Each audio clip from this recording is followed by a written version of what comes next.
Welcome back to the course titled Strategic Communication for Sustainable Development. My name is Aradhana Malik and I'm helping you with this course. And today we are going to discuss some strategic communication plans.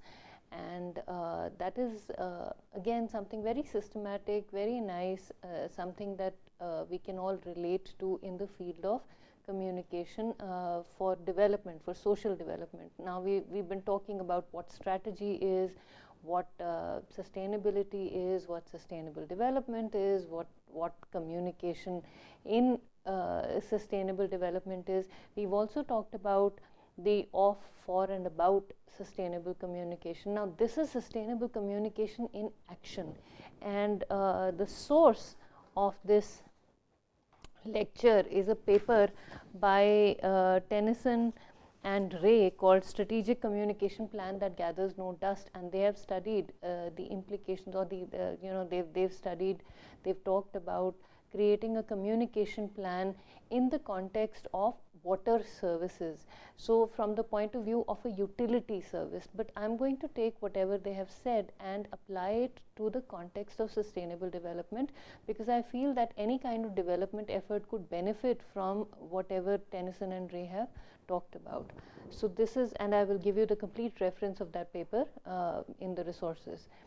Now some reasons why plans don't work. I've told you earlier also that when we make plans, in the real world, unexpected events throw us off balance. So some reasons why plans don't work are, one, many times plans are unrealistic in terms of the resources needed to carry them out. So we think that we need X, Y, Z, but when it comes to real nuts and bolts, many times the resources we either have or the resources we thought we would need to carry these plans out are not sufficient or adequate.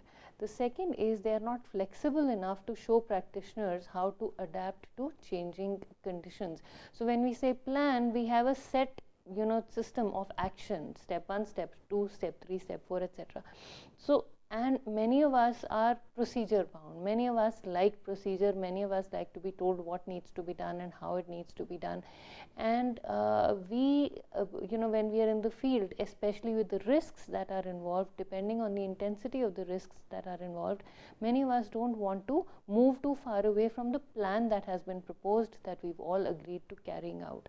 So, in doing that, we many times become inflexible, we become unadaptable in real situations.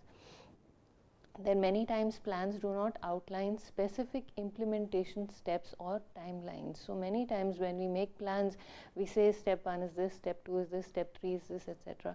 But many times we don't set timelines, we don't put down specific implementation routines. We don't say, okay, if this doesn't work out, then you may do this, or if this is not completed within this timeline, then you may do something different. So that is where plans tend to falter, or they don't work out as well as we expect them to. Then many times plans do not have the buy-in of those charged with implementation, which means that many times plans are not acceptable to the people who are actually going to carry them out. So somebody else decides the plan, somebody else needs the plan, somebody else decides, a different set of people decides the plan, and a totally different set of people carries them out. And that is why I've been insisting on participation, the participatory model of communication in sustainable development. Everybody needs to be on board, everybody, right from the community to the implementers, to the plan developers, to the evaluators, to the people who put in the money, who are putting in money. Everybody needs to be on the same page to carry these plans out. And plans fail because one of these groups has not been told why plans have been made the way they have been made, or one of these groups is not sure how to what impact will their actions have on the ultimate goal that the plan is trying to achieve. They do not include measurement criteria. Another reason why plans tend to fail is that, yes, we make a plan, but we don't write down, or we don't discuss, we don't decide how whatever we are going to do is going to be evaluated. Who will say which of these steps worked the way it was supposed to have worked, and which of these steps could have done with some kind of improvement? So many times these plans don't have measurement techniques built into them, and that is why they tend to fail, because once it fails, then we don't know how to evaluate where the problem occurred. Okay.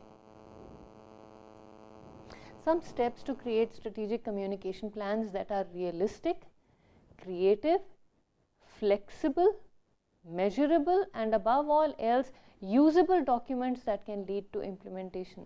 Plans are documents. We write down a plan, we discuss something, and then we put everything down in writing, and this becomes a permanent record that we can use to go back to whenever we lose track, or where we get sidetracked, or we forget what we are doing, or we are confused, or we get stuck in some step. We go back to the plan, and then we realize, okay, this is what we need to do next. So it is a document. Now in the real world, when unexpected situations come, if our plan is not realistic, if it is not flexible, then it will just remain a document that gathers dust on your office table. But if it is realistic, then it will be something that we can use as a direction for what we are doing. Okay, so let's see how we can create these plans. This paper is fabulous. I will give you the total reference to it. It's very readable and it's an amazing piece of work. So you must go through the paper and see how they have applied the concept of strategic communication plans to management of utilities. And when we take it to the development sector, if we put these plans in action, we can always, these plans can lead to sustainable development efforts. They can help considerably with sustainable development efforts. Okay. The first step in this is identification of goals and objectives, not the communication goals, not who I am trying to influence, but what I am trying to achieve at the end of the day. Okay, so it's not communication goals, who should listen to me, that is not the goal. The goal is whatever I am trying to do to the community, what will it do for the community? I want to go and speak to the people, but ultimately, why do I want to speak to the people? I want to do a needs assessment. Why do I want to do a needs assessment? That kind of thing. So the goals need to be very, very clear. Then the second part of this is, let's ask ourselves some questions. Does your utility or action one is going to take have clear goals? Do we have clear goals that everybody understands? If yes, where is the utility or action one is going to take going? What is the goal? What do we hope to achieve? What is the future of whatever we have achieved? Yes, I do a needs assessment. Then what? What comes next? Okay, what are the challenges and opportunities it will face? I go into the community, I try and talk to the people, and people don't talk to me, people don't trust me. Then people want to first know what I'm doing, why I'm doing it, why should they even sit there, why should they leave their fields and come and listen to me, why should they leave their housework and come and listen to me, why should they spend even 1 minute listening to me? Why? So the challenges it presents, the opportunities it will present. Maybe in finding out what people's needs are, I can also find out what I can do for them. Maybe in telling me what they need, they also end up telling me what they can and cannot do themselves. So it could serve as an empowerment. After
that have been suggested by Tennyson and Ray are, I'll share those categories with you in a minute. Okay, and then we establish the messages. We've talked about some stakeholder categories in the past lectures, but there are some more categories that Tennyson and Ray have suggested. Then we establish messages. So we prioritize, we categorize our audiences, and then we design our messages. And how do we, the messages are statements supported by facts that convey a key point. A message has to have a focus, it has to have a clear goal, it has to have a central idea. So we need to identify that central idea, and we need to, the central idea should be decided according to the need and receptivity of the people who are going to be affected by it, of the audience category. Who's going to listen to us? Why should they listen to us? So, you know, what will they be able to relate to? Will they be able to understand what we are saying or not? We should limit the number of messages, and we should repeat our messages within a decided period of time. We should test the receptivity and impact of the messages with a pilot audience before sending them out. So when we are deciding on a communication plan, when we are trying, let's take the example of helping people understand the value of throwing off, segregating biodegradable from non-biodegradable trash. Okay, very, very important aspect in today's world. And so when we think about these things, the biodegradable trash needs to be separated out, and we need to inform people. Let's just take that example. Now, telling people why biodegradable trash should be segregated from non-biodegradable trash is a very, very important thing. And they should understand what biodegradability is, what non-biodegradability is, why should this trash be separated, how should we tell them. We can't show them a video that made by National Geographic. If I want to go into, say, the villages around my campus, National Geographic makes fabulous videos. They've come up with such beautiful ways of explaining every natural phenomenon, but unfortunately their videos may not be acceptable to some of the audiences in regions that don't identify with the regions they have focused on. So they may be talking about biodegradability. I don't know if they have a video like this. I'm just taking a general example. This is a very, very credible source. But for people like us, amazing. Educating school children, I wouldn't think of a better resource. But would people living in the villages around Kharagpur be able to understand that video, even if the translation was in Bengali? I doubt it. Okay, or maybe, you know, some organization comes up with a scientific explanation, maybe not. But if we show them that, look, you bury this toffee wrapper in the ground and you take it out a year from then and it will still be the same toffee wrapper, as opposed to a banana peel. You take a banana peel, you bury it in the ground, and you dig up the same place after maybe 6 months, and you will see that it has disintegrated. So the banana peel becomes part of the soil and the toffee wrapper does not become part of the soil. The banana peel, if you bury a banana peel and on that mound you plant a seed, the seed will grow. And if you make a layer of say toffee wrappers and put a thin layer of soil on it, and then you put a seed, the seed will die. That is a concept that they will follow. So the receptivity of the audience, plus of course the language you use. So that is what we mean by establishing messages. Now Tennyson and Ray have suggested some categories of audiences, the messages that they are receptive to, and some of the tactics, and we'll discuss some categories, some ways in which we can strategize our message making. They say that the first category they talk about is the ratepayers. The ratepayers are a broad group of audience comprising many different levels of education and interest. So it is what we call as the general public, not really the general public, but people who could be tangentially related to the topic we are discussing, who could contribute in some way. They are the latents. You know, we were talking about the latent and the apathetic populations when we were talking about the stakeholders. So this is somewhere between the latents and stakeholders, some people who could make a difference, some people who may not be able to, but they are still the affected parties. So they are the ratepayers, and they are a very broad group, and they represent several levels. And what they need to know is, why should they listen to you? What is in it for me? That is the question they want from answered by you. So the information that they are going to be receptive to is going to be the information that answers this question, what is in it for me? And the tactics we can use, or the way we can reach them, is by using these tools of mass media like newsletters, bill inserts, news releases, websites, etc. So they know what is in it for them, why should they listen to you? The second group that Tennyson and Ray talk about is the special interest group. So we move one level up in the sort of, as far as the involvement is concerned. Special interest groups are more active in and informed about the community issues rather than most unaffiliated audiences. So these are the people who have special stake in the information. They already know what they want from the efforts that we are trying to put in as a group that is trying to help alleviate the standard of living, or the living situation, or that is trying to help with the development efforts. So they are already there because they have a special interest in that region. And the type of communication they are going to be receptive to is communication that acknowledges and caters to their interest. One, we accept that they have a special interest, they have a reason for listening to us, so we understand that, we acknowledge it. Whatever, we must respect their decision, why they want to listen to us. Maybe it's a politician, maybe it's a social worker, maybe, just taking the example of biodegradable versus non-biodegradable, maybe it's a farmer, how will this trash affect my field? Maybe it is a homemaker, maybe it is the homemaker who doesn't know where to dispose of her trash and how to dispose it off. So, it affects me. So these are the people who already know, and they say, okay, yes, it is going to be converted into soil that my family will use for farming. So what do I do with the trash that does not get converted into soil? So this is a special interest group, okay, there in the field. So the communication, the information we give them should acknowledge that they have an interest. We can't say that, okay, oh, you're a housewife, you don't need to know this. No, she has an interest in it. They get together and they say, just tell us what to do with this trash that we have generated. We brought home the flour is available in polythene polythene bags, and our vegetables come in polythene bags. What do I do? How do I throw it in such a way that it doesn't damage the soil that my family is working on? So we acknowledge it and we cater to their interests, which means we talk in a language that they will understand. And the tactics here are demonstration of benefits, presentations at monthly meetings, template articles, showing cause and effect relationship in some way possible. So, and this will vary from group to group. The tactic we use will differ from the group that is involved. Okay. The next group that Tennyson and Ray talk about are the policymakers and regulators.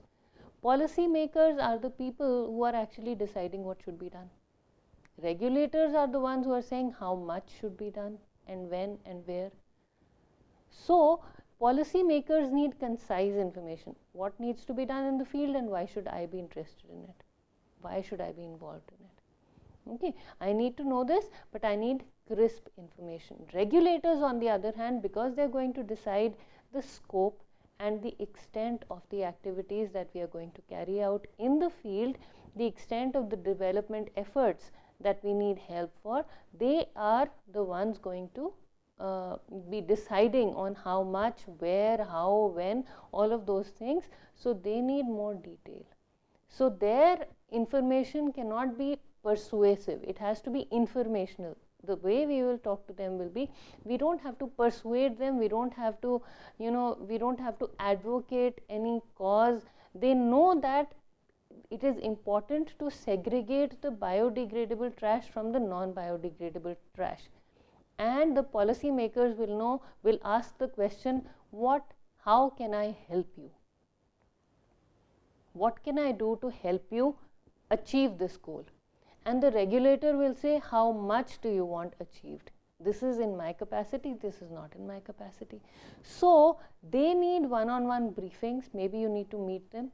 Maybe you need to, they need briefing for the people who are actually going to implement things in the fields. They could be, we could give them presentations at hearings, one-page issue briefs, and a thick fat binder with detailed information that they can go back to whenever they need more information. Then we have internal audiences. Internal audiences are people who are directly affected. So they need the general information that has been shared with external audience and specific information to respond to their concerns. Because they are the ones who are directly affected by the issue, they need specific information. And the tactics here again would not be advocacy related, but we could give them presentations, special meetings, newsletters, intranet, or one-on-one meetings, just going and talking to them. Industry. Now these are the people with deep pockets, and they need detailed information, especially if they are funding the effort or interested in funding the effort. So they want to do something for their CSR stuff, and they have deep pockets, and they say, we want to allocate this much money. How can we help you? So they need detailed information. Again, it cannot be advocacy related. It can't be persuasive. We just give them detailed information with a sound logic about why and how they should be spending any time and money on the effort that we are putting in. Okay, strategies and tactics. Strategies are approaches that will be used to meet one or more communication objectives, and tactics are the specific tools that we use to execute the above approach. So how do we approach it? Is it going to be persuasive? Is it going to be informational? Is it going to be a request? So that is the approach, that is the strategy. Tactic is how do we persuade? How do we influence? How do I make a request? Do I beg with folded hands? Do I ask in person? Do I send them a letter? That is going to be the tactic. The tool that I use is going to be the tactic. The strategy will be how I do it and why. Okay. So, okay, method of strategizing or coming up with tactics. When we use our tactics, or the tools that we use need to be, especially when dealing with the community, it has to be a single message with multiple channels. For maximum impact, there should be a single message with multiple channels for maximum impact. Then we organize our message by categories of audiences. So one category of audience will need one type of message, the other category will need a different type of message. Then we also plan for the unexpected. We can't plan, but we can be prepared. So I'll show you how we plan for the unexpected situations. We can be ready for the unexpected situations. We prioritize our goals, we prioritize what we do, and we start small. Okay, so we decide that if this kind of a risk comes up, this is what we'll do. If this kind of a situation comes up, this is what we'll do, and we start with tiny goals that we achieve. Okay. Organizing by categories. How do we organize our message by categories? We have informational material. So various categories of informational material. So informational materials are one general. Different examples of informational material could be a general fact sheet about the organization, about the group that is going in with the development effort, its mission and areas of focus. Frequently asked questions fact sheet could be one. General presentation that can be tailored for different issues and projects could be one. Brochures and fact sheets describing specific programs could be one. So different types of informational material. The second method is the community relations. So speakers bureau, how do we connect with the community? How do we get their inputs? One is we give them information. The second category is we start with the participation. So we could have groups of people. We have community groups, we have school programs, we have special events, we have workshops, open houses, etc. Then we have public participation. Public participation is can be achieved through different guidelines. Some guidelines for public participation are the importance of public input, even when not required by law for all future decisions. So we decide that we will get public input whenever, even when it is not required by the law. We will discourage public input on decisions that have already been taken. We will have a clear definition of how public input will influence future decisions. We will provide people with enough time to think through the information they have been provided and then give their inputs. Some tools for participation could be workshops, could be focus groups. Focus groups are we provide a small group of participants that represent a community or a special interest group with a chance to discuss a topic in depth, react to proposals and contribute their ideas. So that's a focus group. Then we have advisory committees. Okay, so some participation tools. Then we have media relations. Then this is another category of messages that of the way we can, or tactics, sorry.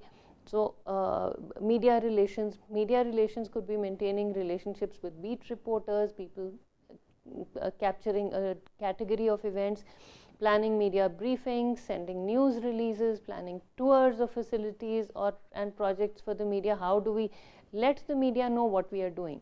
That is what we do in this: planning tours, developing ideas for feature or human interest stories, preparing spokespeople for media interviews. So who in our group or team can really deal with the media in such a way that we will get the maximum coverage and benefit out of our relationship with the media, and who will help us maintain that relationship with the media. Writing articles and letters.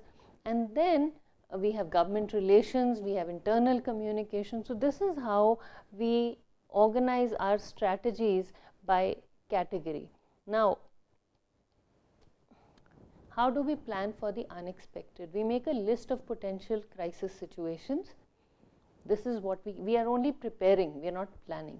We are preparing for the unexpected. We can make a list of potential crisis situations that we can encounter. We can decide who is going to play what kind of a role during the crisis. So who is going to be in the forefront, who is going to be the decision maker, etc. We can make lists of potential questions that will need to be answered in a crisis. We can make a list of media, community members and elected officials who might need to be called in time of a crisis. We can make a list of home phone numbers of supervisors and board members who will need to be contacted. We can make a list of resources that we can bank on during times of a crisis. So all of that, or the people who could be affected, that can be done. Then we prioritize. And some criteria that we can use for prioritization are proven track record. Have we already proven that this strategy or tactic works? Cost versus reach. What is the cost of implementing this strategy or tactic compared with the number of people in our audiences it will reach?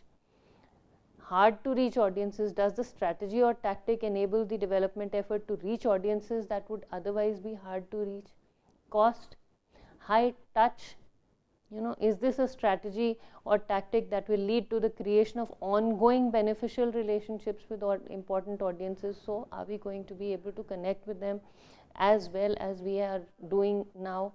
Preference of decision makers, feasibility of the strategy or tactic in a particular region. So how do decision makers view that particular strategy or tactic? Some decision makers may not like one strategy or tactic, so that cannot feature in our list. Feasibility and receptivity by audiences. Creating, and some more, the last steps here are creating the action plan. The action plan that we make should be adaptable. It should be open to feedback. It should be known to all the team members. Monitoring and evaluation is very important. We need to monitor the action plan that we put in place in a continuous manner. The monitoring should be realistic, and measurement should be with specific measurement tools built into the process, and ultimately the acceptance of the plan by the key stakeholders and decision makers. So to summarize whatever we have done is, when we make a communication plan for sustainable development, these are some of the steps that we will go through. We'll identify goals and objectives, we'll identify audiences, we'll establish messages, we'll develop strategies and tactics, we'll prioritize, and we will create an action plan, and then we will monitor and evaluate that action plan and make sure the action plan is acceptable to the key decision makers. And we will discuss some more things in the next class. So thank you very much for listening.